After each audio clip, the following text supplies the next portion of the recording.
Welcome back to Momentous Rise. I'm Nisha. I'm a certified life coach with occupational and human psychology background. Today we are diving into a very important topic, which is attachment wounds after narcissistic abuse. So attachment styles are the invisible blueprint that shapes how we form emotional bonds. For survivors of narcissistic abuse, attachment patterns not only affect relationship, they impact our sense of self, our healing journey, and our ability to trust again. So today's video has three parts. First of all, we are going to see what is attachment theory and why it matters. And then we are going to see the 4 attachment styles and how they relate to narcissistic abuse. And finally, we're going to see the 3 areas that we can really focus on while working on the healing of attachment wounds. So let's start with our first topic, attachment theory. So attachment theory is one of the most important concepts in psychology when it comes to relationship. It explains how the bonds we form with caregivers in childhood shape the way we connect with others as adults. Attachment theory identifies 4 main attachment styles. First one is secure attachment. People with this attachment style feel comfortable with both closeness and independence. They trust that relationships are stable and reliable. And the second category or second style is anxious attachment. People with this style, they crave for love, validation, and reassurance.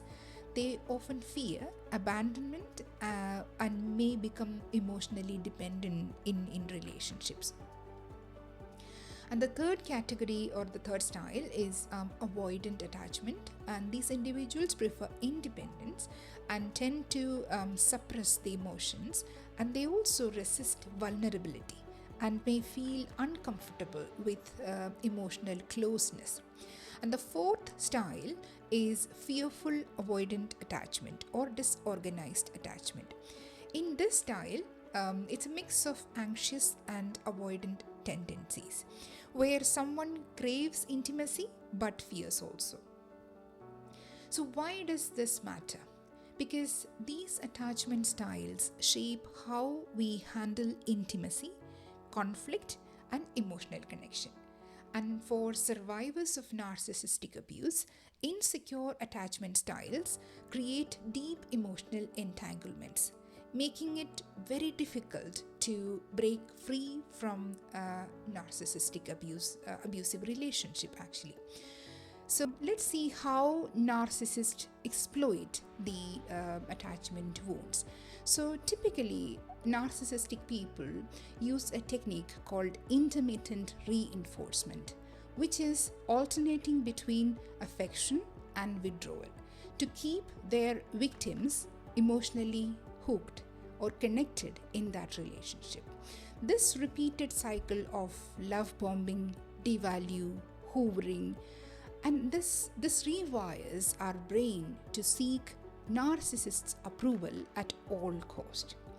So now that we understand the 4 attachment styles, let's break it down how each of these attachment styles respond to narcissistic abuse. So for individuals with say anxious attachment style, they experience the emotional high when narcissists showers them with attention and admiration, and the silent treatment, it triggers panic in them and it activates the deep fears of abandonment. And they overfunction in relationship. They may apologize excessively or tolerate mistreatment just to keep the narcissist close.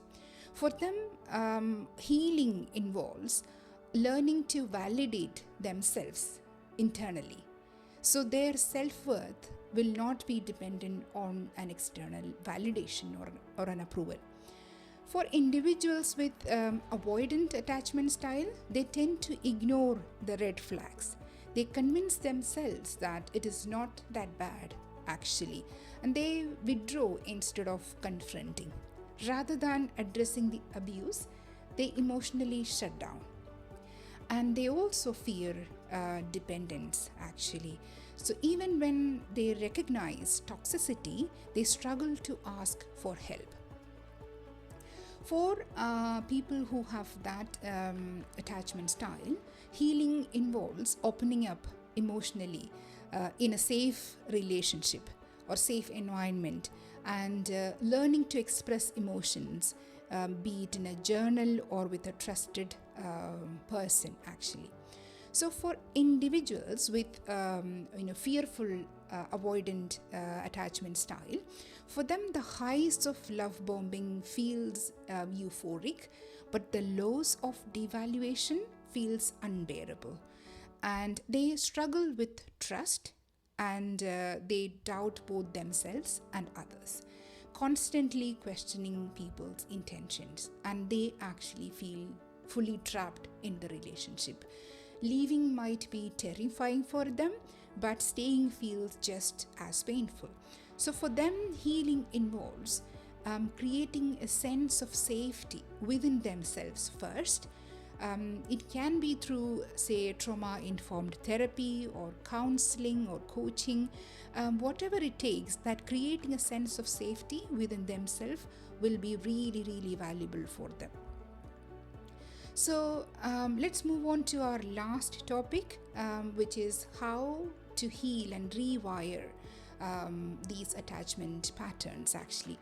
So even if you have an insecure attachment style, it is possible to heal these attachment wounds over a period of time.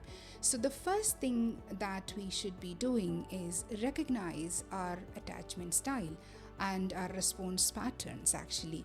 So I'm going to link an open source attachment style assessment in the description. Please have a look at it.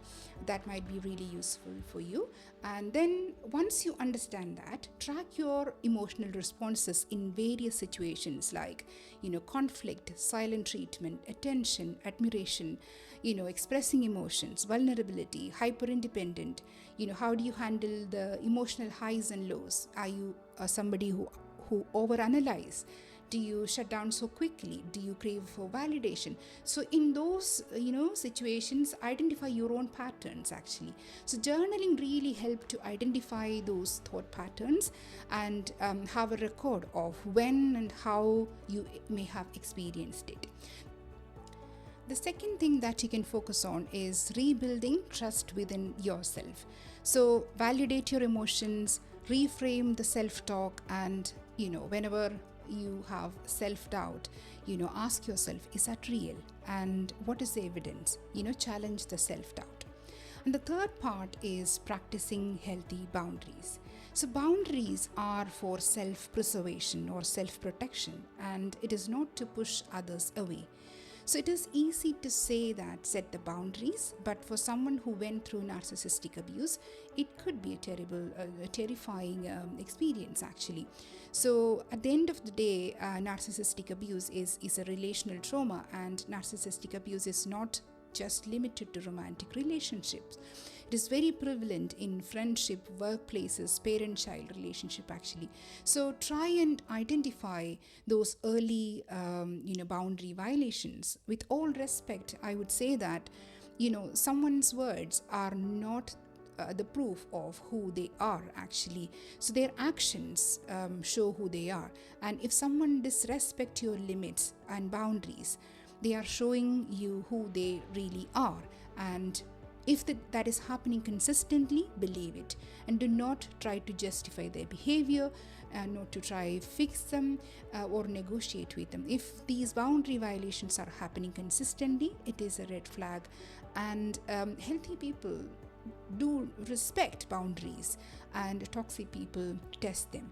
So please mark it in your journal and do the next best course of action to protect your well-being.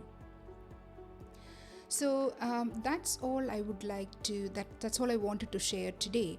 And I hope this video helped you to understand the attachment styles and its impact.